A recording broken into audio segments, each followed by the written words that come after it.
Hello, I'm Carrie and welcome to Carrie's Allotment.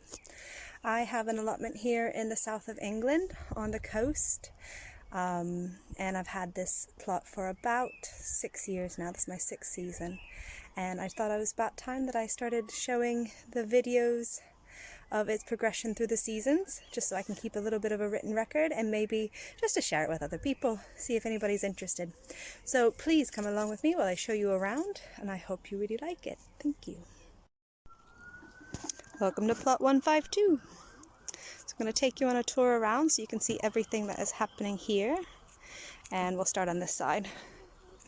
So what we have growing here are some calendula along the front border. I'm trying to keep that more in control this year. I have some herbs down here, some oregano that's managed to come here from somewhere, I'm not sure.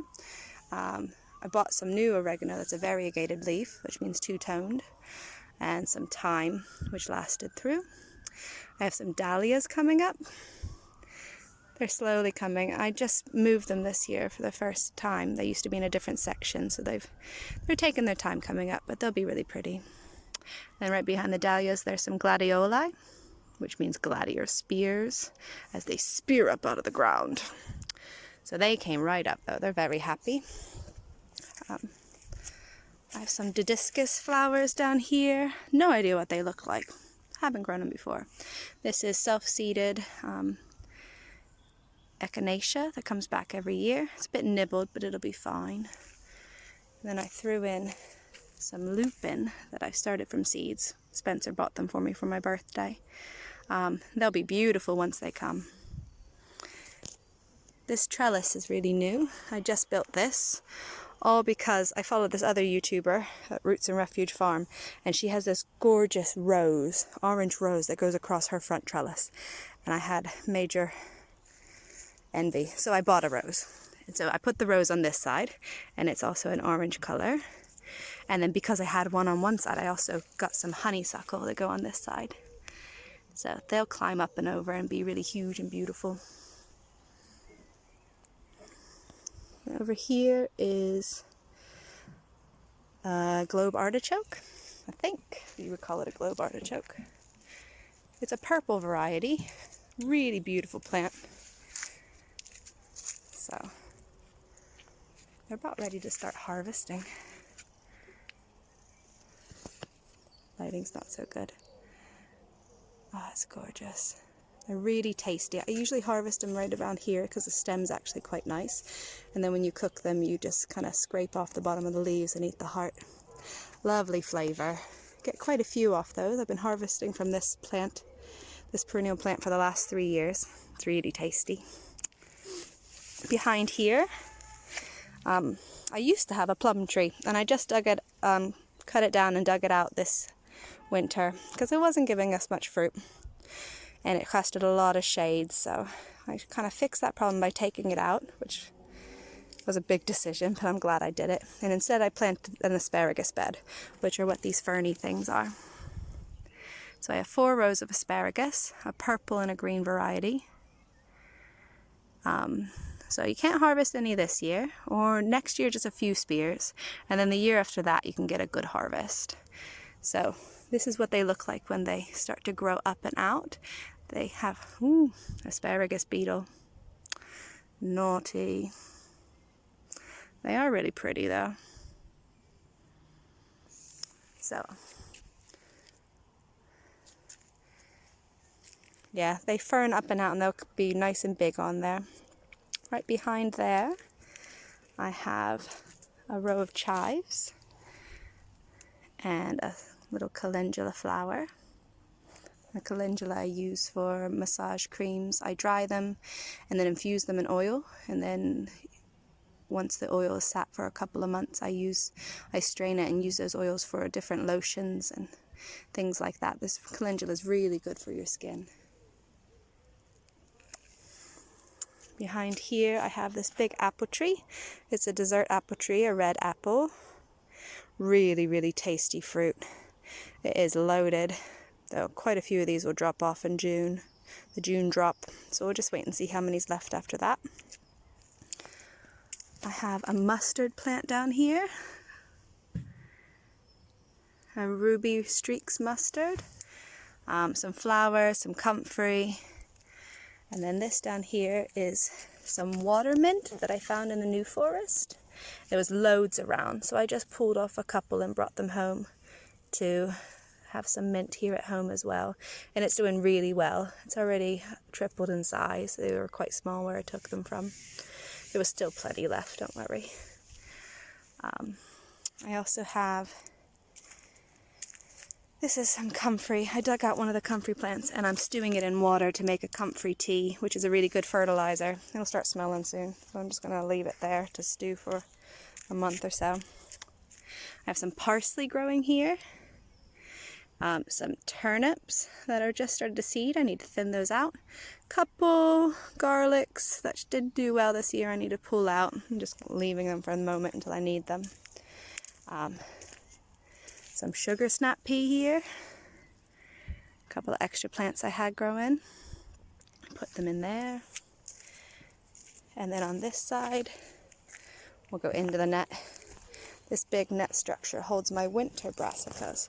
So I have some purple sprouting broccoli and some flower sprouts.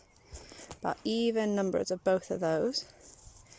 And they're doing really well. It's held up to a windstorm, this net system already. It's just 4 posts with some wire around and some nets around it. It's doing really well. They're growing nicely. Okay. Ooh, we forgot a section, so let's walk back up here.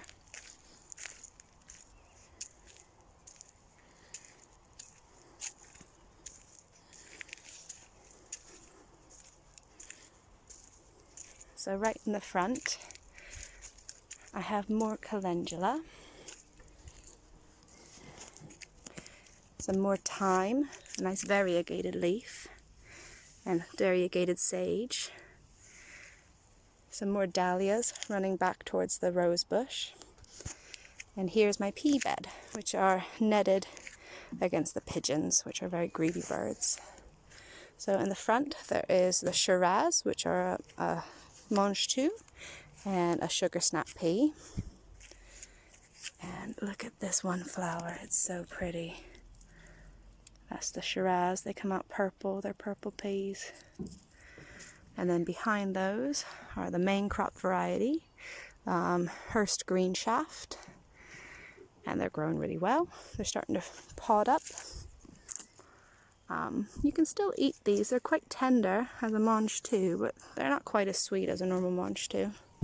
But you know, until other things get going. So they're doing nicely. Behind those I have some lilies, which I thought I moved, but they ended up being here anyway. And some flowers that I put back there.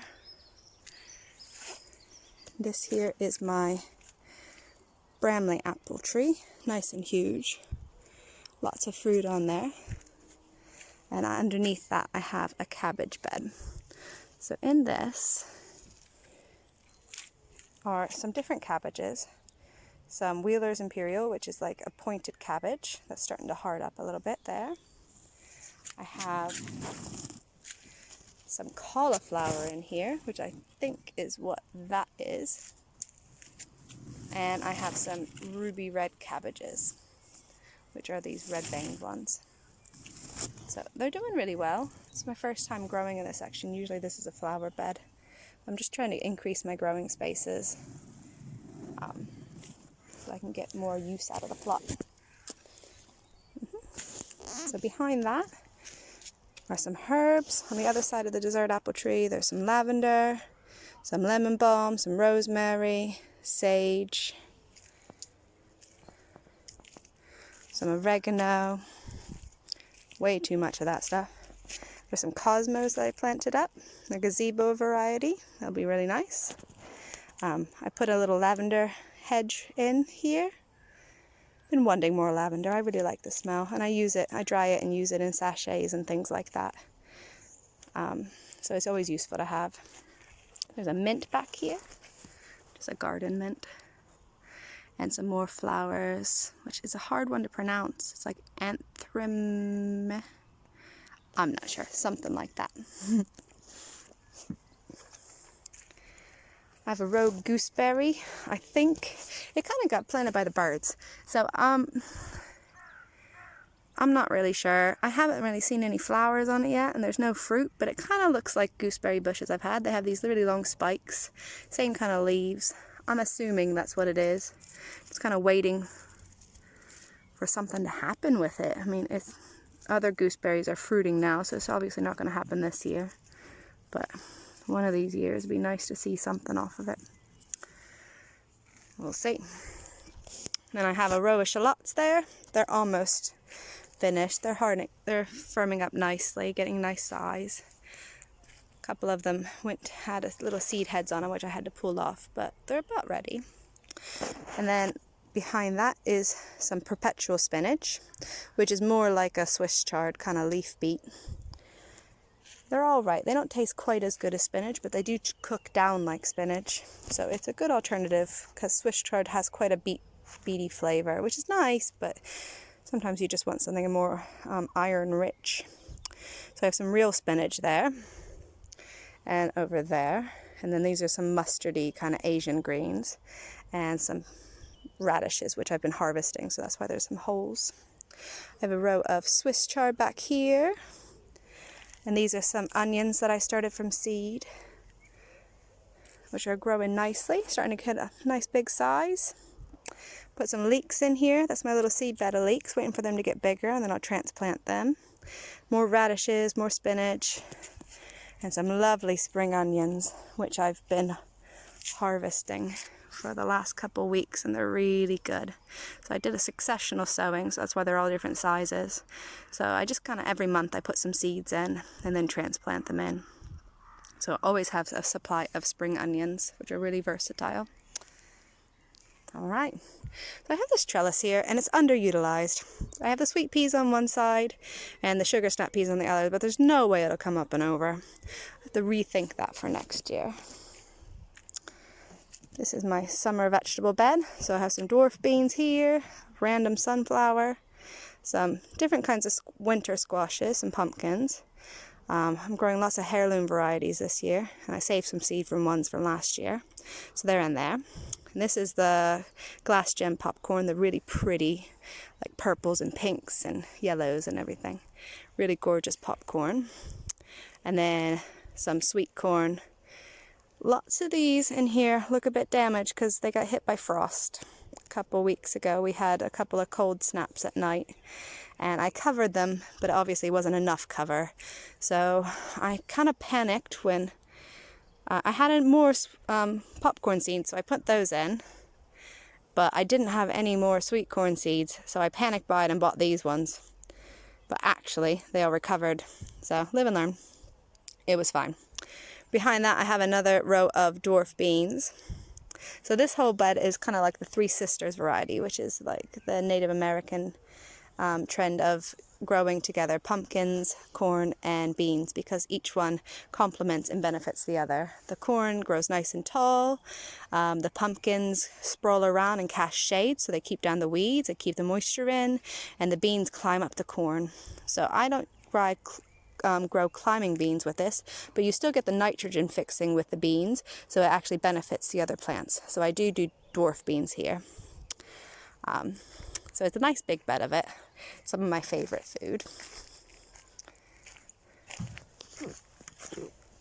There's my first sweet pea opening. And this bed, this big beastie here, it was so pretty a couple weeks ago, but now it's just kind of gone to seed head. It is red veined sorrel, and it's lovely. It's a nice salad green. You can cook with it. It's also a herb. It comes back every year. It's perennial, so we just kind of let it go to seed, and then we'll cut it back once it's gone through, and it'll come back up again. It's gone a bit big. I might have to separate it after this year, but we'll see what happens. And behind that, I have some salads. So leaf vegetables, spinach, more radishes, more Asian mustards. All this stuff is temporary because soon these pumpkins will start taking over and be really big. But actually, maybe the pumpkins will cast some shade so that they can keep going. Spinach is already starting to go to seed, but you never know. It's kind of an experiment in successional sowing, and see with that. But I've been harvesting loads off these lately. Lots of spinach, lots of radishes, lots of salads, and they've been really tasty. Behind that, I have a trellis here that is for my cucumbers. I've been really iffy with cucumbers yet this year. I've killed loads of them, but I keep trying. So we got quite a few in now. Only one of the last planting has died. I rushed the season. I was all excited because it was warm, but I had a rat problem in the greenhouse, so I had to move stuff out so I could fix things, and I made that mistake. Went too quickly. So behind these I have these little kind of containers I made here, and they're all polycarbonate sheeting and some wooden posts, and what that does is create more of a greenhouse effect and keep things just that little bit warmer. Keeps the soil warmer, blocks from the cold winds and the heavy winds that we get here down on the coast, and so I can grow things that are a bit more tender behind there. So behind here I have some sweet potatoes, and they're doing really well and growing a bit bigger. So fingers crossed. I've never grown them successfully before, but I have a good feeling about it this year. I have some basil along here, and soon I'm going to put in some aubergines, some eggplant, once they come through in the mail. And then behind here, I put up some netting for the cucamelons so they can sprawl along there. And they're all around the perimeter. And then in the middle I have all kinds of peppers, and peppers like being planted closely because they like holding hands. And then a little bit of cilantro over there, though that's on borrowed time. I have some zucchini back here, way too many again, every single year. They look so small when you put them in. There's no way we need 5 plants, but we'll see what happens. It was a mixed variety pack that I got, and I kind of wanted a yellow one and a green one, so I have to wait for them to fruit and see which ones come up. Behind the containers I have some cilantro, some dill all along there. The bunnies that we have love dill, so it's good to have extra, and we use them for making pickles and things. So now I have my tomato trellis. Kind of tie them in as they get bigger. I have Crimson Crush along here, which are a blight-resistant variety, which is really important in England as it tends to get blight at some point during the year. So they're a nice big slicer variety, and I have quite a few of those. And then right about here, I have 3 cherry tomatoes, and they're yellow. They're called idli, and they kind of come on huge trusses of 80 or more, and they're kind of teardrop shaped. We'll see what happens with those. And behind those, these 3 are Aroma Tomatoes, which are a nice paste variety, very traditional Italian tomato. I don't grow too many non-blight resistant because usually when we get blight it just kind of decimates the plant, and we just don't get very many. So I've learned my lesson over the years. Even though there's so many cool tomatoes out there, I just go for the ones that will actually yield. Behind here I have some salad potatoes. These are Nicola variety, and they're growing really well. Had to start watering them actually, which you don't usually do, but it's been so dry for so long that I felt like they needed a drink. They've had some frost damage along the top, but it didn't really hurt the plant. It just burned a couple of the leaves, and they're recovering fine. I have under the netting here to protect from the moths, I have some more brassicas, so some red cabbage, some drumhead cabbage, some Wheeler's Imperial pointy one, some Dutchman cabbage, kales, and some broccoli, because we love our broccoli. We have a whole bed of kale, lots of different varieties. They're growing really well. A couple of them keeled over. No idea why. It might have been the vole. But all the other ones we're starting to harvest from, and they're doing really well.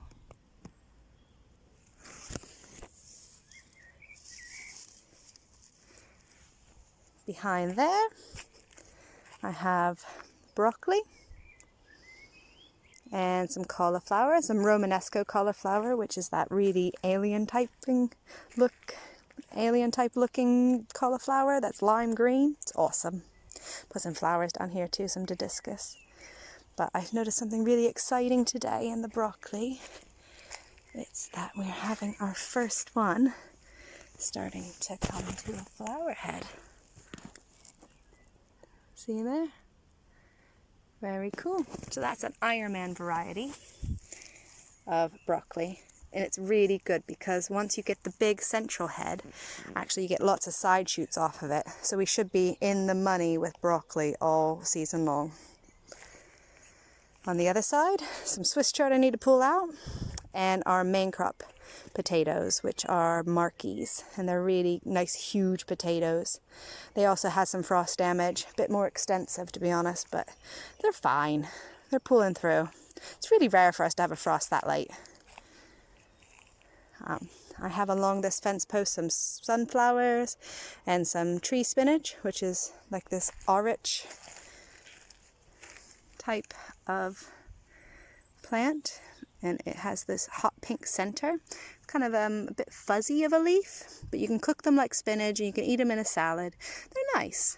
They're okay.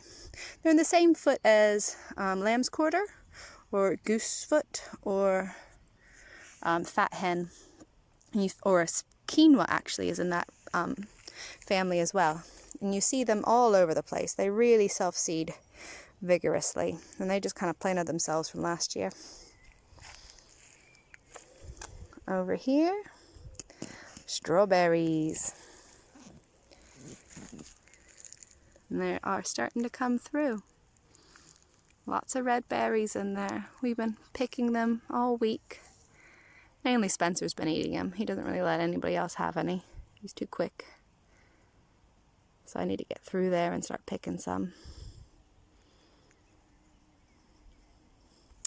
On the other side, on the bean poles, are my climbing beans. Lots of those died in the frost, so we've had to resow. I had some purple ones along this one closest to the strawberries, and then a blue lake green bean on the other side. But actually I ran out of purple beans seeds, so I don't have very many of those plants this year. It's fine. The new seeds are starting to come up, and the other ones are starting to climb. So we'll be in beans. It'll be perfect. Now on this trellis,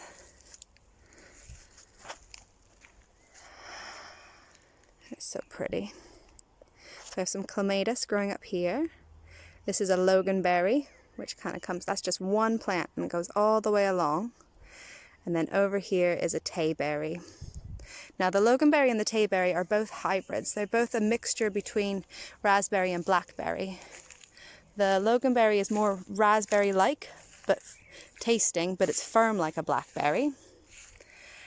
And it's thornless. And then the Tayberry is more like a blackberry, but it has a bit more sweetness, and it does have thorns. I think I prefer the Logan Berry, but they're both really nice. They make a good jam, and the bees are loving them. They're covered in berries. I have some flowers down here, and this Clematis, which is just perfection.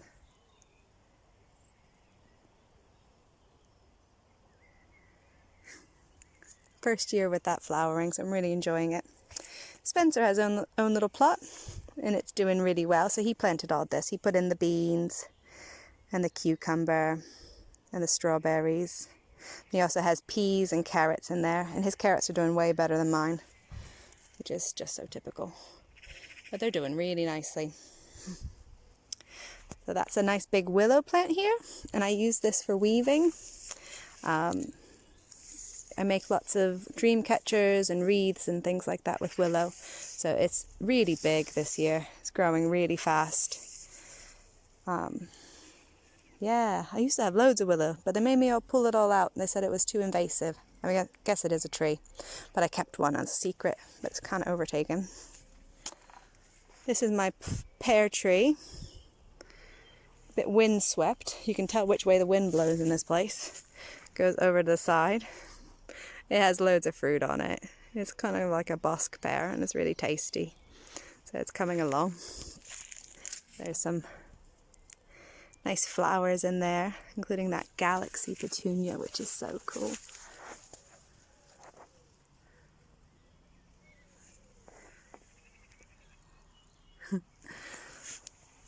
And then I also started planting some, just filling in more space. This used to be the whole kids section, but actually they're a lot bigger now and they don't really play as much. They're actually more helpful.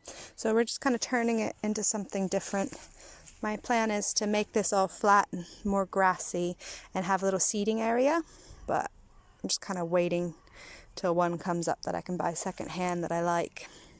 But for right now, it's really kind of coming together. On this side, I have some Dahlias coming up. Somebody was getting rid of some, so I kind of grabbed those and put them in. There's 3 of those there. And then while they're going, I have some lettuce and some radishes coming. There's also some plants down here. These are sword lilies coming up and a peony. It's growing really well. Behind here are the beetroot and parsnips. Now these parsnips are the ones that I saved seed from last year, and you can tell how much bigger they are than the other ones. They're all planted at the exact same time, and those ones are just really thriving. It just proves that they get better every year you save seed from your own soil. It starts to learn what your soil provides and adapts to that. I really need to get through here and thin out some of these beets. There's a lot in there. One day. Okay. So we'll go around here. This is another one of those flowers that self-seeds everywhere. This is called Nigella, or Love in a Mist, and it's really pretty, isn't it? But it turns into a seed pod really fast and spreads seeds everywhere. They are useful seeds. Nigella are the seeds that you use to flavor naan breads, and you can use them a lot in Indian cooking. As opposed to black onion seed, you can use Nigella. So they're very tasty and useful, but they do go crazy. So I'm working really hard this year to kind of keep them tamed, so they're not going everywhere. Here's my carrot bed behind the netting to protect from carrot root fly. Summer coming up. I've had to sow seeds like 3 times already, which is pretty typical for me. I'm not a carrot grower. There's something about it. I think I have a block against it. But they are coming up slowly. There's a few in there. You can see the ferny bits coming up. But there's lots of gaps. We'll see. Next, we're coming into the fruit section. So here are some blueberries. I have about 6 bushes. And they are loaded down with fruit and doing really well. Then behind there are the raspberries, and they're not doing as well this year. They're really patchy. I need to start filling in the gaps, but we'll still get some fruit from it. It'll be fine. Behind the raspberries, I have a black currant bush, which is starting to fruit. You can see the flowers there. And a red currant bush, which is a big beastie. It's huge. I swear it gets bigger every year, no matter how much I prune it. That is just massive. It is covered in berries. Everywhere you look, there are berries.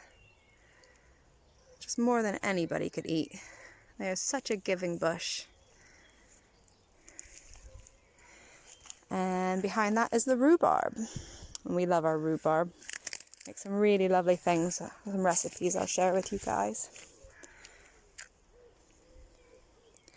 We have a lot of bindweed in this section, so I'm really working hard to stay on top of it this year. I put some weed suppressing fabric down underneath the wood chips, and that was a great idea. I'm going to do more of that next year and probably get some thicker weed suppressing fabric because that's quite a thin one. It was a cheap little buy. But it's just, it grows everywhere, that bindweed, and it's really, really invasive. So I'm trying to stay on top of it more so I stop annoying my neighbors. And then on the trellis in the back are the blackberries. It's a thornless blackberry variety, and there are about 4 crowns. There used to be 10, but I've really cut back. I think next year I'll cut it back down to 2 because that's still too many. But it fills up the trellis nicely.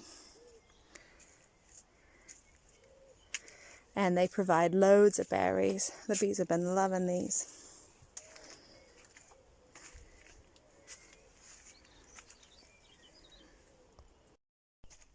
And now we're coming back to the greenhouse section. This is a new addition this year. I was really lucky. Some friends of friends, my friend Phil Henley, his neighbor had a greenhouse he was giving away. So he made sure that he procured it for me. They actually loaded it on the back of a trailer whole, without the glass, as glass isn't allowed on the plot, and then drove it all the way here. We just kind of carried it up and over the whole aluminum frame. And then my plot neighbors over at 151, they were really kind, and they actually, Mac, he works at a recycling center, so he got all of the polycarbonate sheeting for free that people were just getting rid of, and he brought that, and him and Keith put it together for me, as I am horrid at building work. I'm very, very lucky, and I'm also really excited because I've been wanting a greenhouse for years. And so this is what's happening here. So in the early spring I used the greenhouse to start all kinds of seeds, and now I've transformed it so that it is a growing space for the coming summer.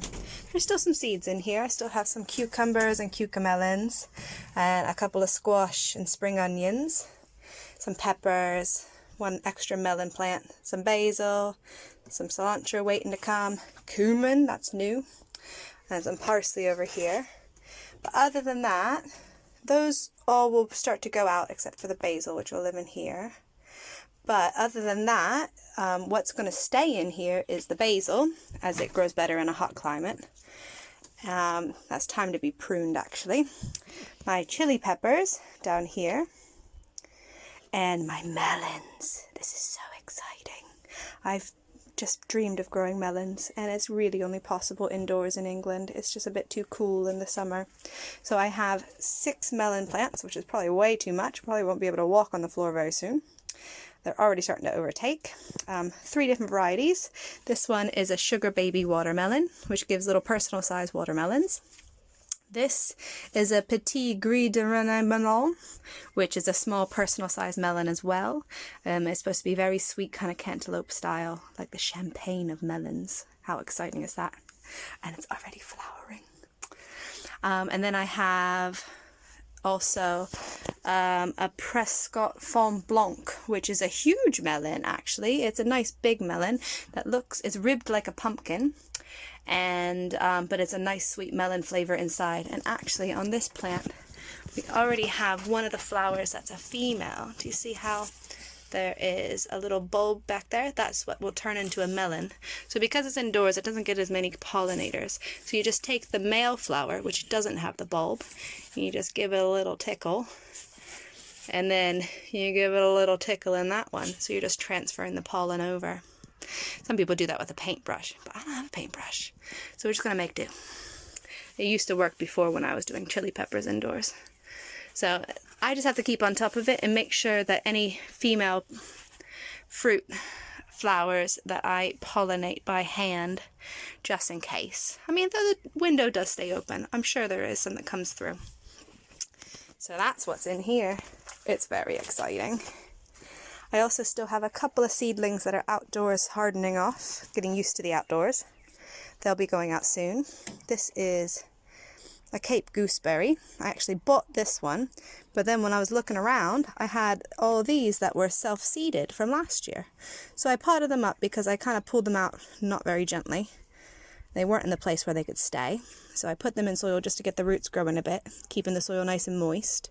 And they're doing really well. So now I have loads of those. No place to put them, but you know, that'll come. Then this is some more popcorn just to fill in the spaces from when it frosted. I'll have a bit more than I needed, but I'll just shove it in. Some more sugar and snap peas, ready to go in when I have a space for them. And these are some more dwarf beans, which is not the best of germination rates. That's the Sprite variety, the dwarf bush beans, and they just didn't come up the way the other ones did. I'm also growing tender green ones, which are save seed, and they came through much nicer, a lot more prolific. So, yep, there you have it. This whole little section back here is cleaned up. It used to just be, I used to have a huge compost heap where that greenhouse was. It was too big. Didn't know what to do with it. So now it's all nice. So mainly it just was a place for bindweed to grow. So now my neighbours are going to be very happy because it's actually really tidy. So I put down some black plastic to keep away the bindweed and put some wood chips down. The kids keep playing, so there's holes showing through. And I have one little compost bin there as well. The wheelbarrow and wooden poles and metal poles and such like that. That's all there.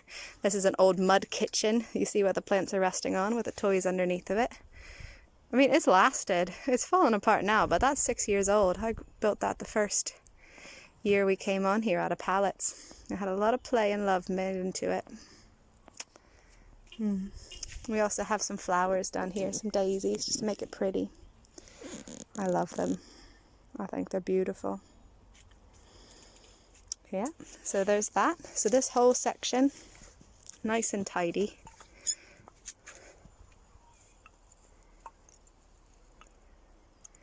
And it links on to the shed here, which is where I keep all my tools and amendments and a rabbit hutch for some reason. It leaks a bit, but it's a good shed.